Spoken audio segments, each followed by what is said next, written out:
Good morning mga boss. Nasa airport pa rin tayo.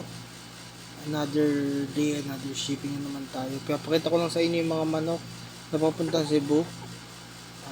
Napakaganda. Napakaganda ng katawan. Shoutout nga po pala sa nagpadala sa atin yan. Bacalat is Acero Game Farm. Sir TJ Vertas.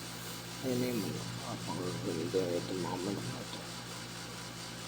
Lalapad ng katawan. Bali, manok yan papunta kay Sir Manolito Lambo.